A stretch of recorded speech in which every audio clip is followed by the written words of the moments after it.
বিশ্ব নদী দিবস উপলক্ষে নকলা প্রেস ক্লাবের সচেতনতামূলক সভা। ANB news 24.com। শেরপুরের নকলায় বিশ্ব নদী দিবস 2024 উপলক্ষে সচেতনতামূলক আলোচনা সভা অনুষ্ঠিত হয়েছে। রবিবার 22 সেপ্টেম্বর সন্ধ্যায় নকলা প্রেস ক্লাবের উদ্যোগে ও আয়োজনে এর সচেতনতামূলক সভা অনুষ্ঠিত হয়।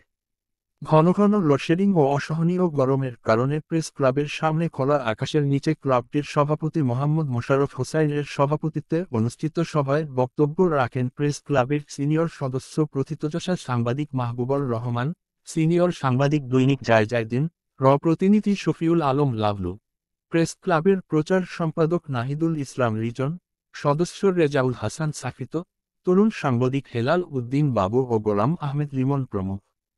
এ সময় প্রেস ক্লাবের সিনিয়র সহসভাপতি খন্দকার জসিম উদ্দিন মিন্টু, ক্রীড়া সম্পাদক মোহাম্মদ ফারুকুজ্জামান ফারুক, যুগ্ম সাধারণ সম্পাদক দেলোয়ার হোসেন, সাংগঠনিক সম্পাদক ফজলে রাব্বির রাজন নূর হোসেন, দপ্তর সম্পাদক সেলিম রেজা, ভিডিও ক্রিয়েটর ও ভয়েজার তরুণ সাংবাদিক হাসান মিয়াসহ অনেকে উপস্থিত ছিলেন।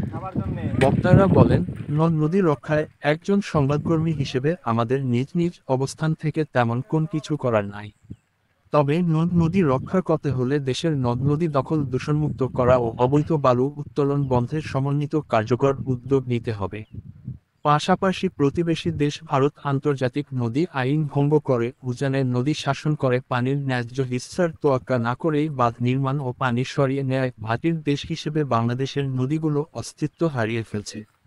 এছাড়া অপ্রয়োজনে বাঁধ ছেড়ে দিয়ে বাংলাদেশকে বন্যার কবলে ফেলার নজির প্রায় প্রতি বছরই হচ্ছে। এর ফলে প্রকৃতি ও পরিবেশ বিপর্যয় অনিবার্য। তাই এসব বিষয়ের সংশ্লিষ্ট মহলে দ্রুত আলোচনা করে একটি স্থায়ী সমাধানের পথ খুঁজে বের করা এখনই সময়। তারা আরও জানান, বাংলাদেশের সাথে প্রতিবেশী রাষ্ট্রগুলোর মধ্যে আন্তঃসীমান্ত নদী রয়েছে 57টি, এর মধ্যে ভারতের সাথেই 54টি। এসব আন্তদেশীয় নদীর তালিকার বাইরে অর্ধশতাধিক নদ-নদী বাংলাদেশের অভ্যন্তরে প্রবাহমান রয়েছে। তালিকায় না থাকায় এসব নদী দিন দিন তার অধিকার বা অস্তিত্ব হারিয়ে ফেলছে। ভাটির দেশ হচ্ছে পানি বঞ্চিত।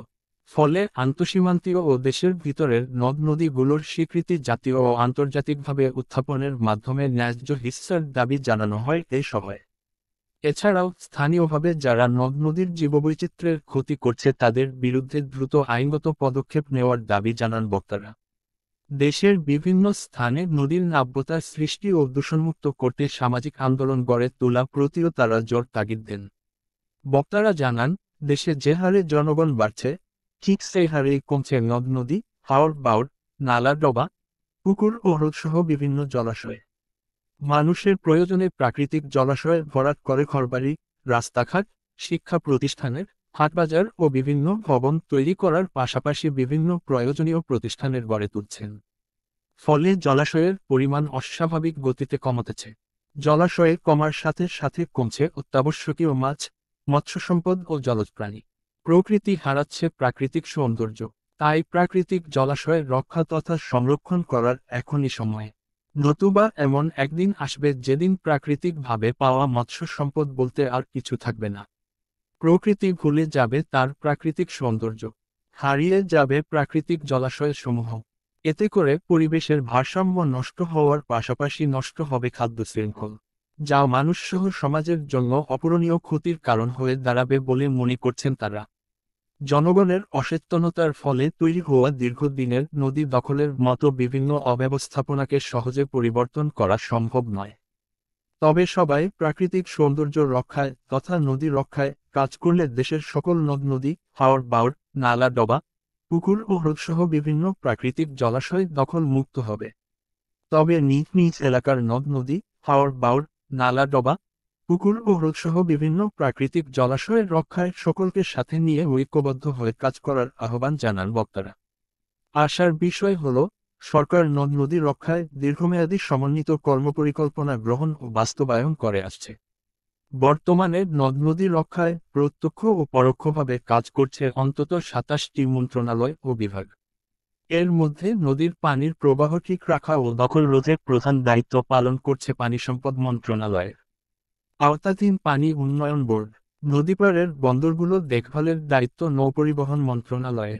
আর নদীর পানি দূষণ ঠেকানোর কাজে রয়েছে পরিবেশ অধিদপ্তর। নদী দখল ও পরিবেশ দূষণ ঠেকাতে কাজ করছে জাতীয় নদী রক্ষা কমিশন। এছাড়া আরও বেশ কিছু দপ্তর ও বিভাগ এবং পরিবেশবাদী বিভিন্ন সংগঠন নদী রক্ষায় নিরলস কাজ করে যাচ্ছে বলেও বক্তারা জানান। উল্লেখ্য, বাংলাদেশ ২০১০ সাল থেকে বিশ্ব নদী দিবস পালিত হয়ে আসছে। তবে ১৯৮০ সাল থেকে প্রতি বছর সেপ্টেম্বর মাসের শেষ রবিবার বিশ্ব নদী দিবস হিসেবে পালন করতে শুরু করে কানাডার British Columbia institute of technology, যার আনুষ্ঠানিক যাত্রা শুরু হয়েছিল বিসি রিভার্স ডে পালন দিয়ে। ১৯৮০ সালে কানাডার খ্যাতনামা নদী বিষয়ক আইনজীবী মার্ক অ্যাঞ্জেলো দিনটি নদী দিবস হিসেবে পালনের উদ্যোগ নিয়েছিলেন। বিসি রিভার্স ডে পালনের সাফল্যের হাত ধরেই তা আন্তর্জাতিক রূপ পায়। ২০০৫ সালে জাতিসংঘ নদী রক্ষায় জনসচেতনতা তৈরি করতে জীবনের জন্য জল দশক ঘোষণা করে। সে সময়েই জাতিসংঘ দিবসটি অনুসমর্থন করে। এরপর থেকেই জাতিসংঘের বিভিন্ন সহযোগী সংস্থা দিবসটি পালন করছে, যা দিন দিন বিশ্বব্যাপী বিস্তৃত হচ্ছে। খুব দ্রুতই কোন একদিন আসবে যেদিন নাকি সারা বিশ্বের মানুষ পরিবেশের ভারসাম্য রক্ষায় এই দিবসটি যথাযথ মর্যাদার সহিত গুরুত্ব সহকারে পালন করবেন বলেও বক্তারা মন্তব্য করেন। ANBnews24.com, শেরপুর।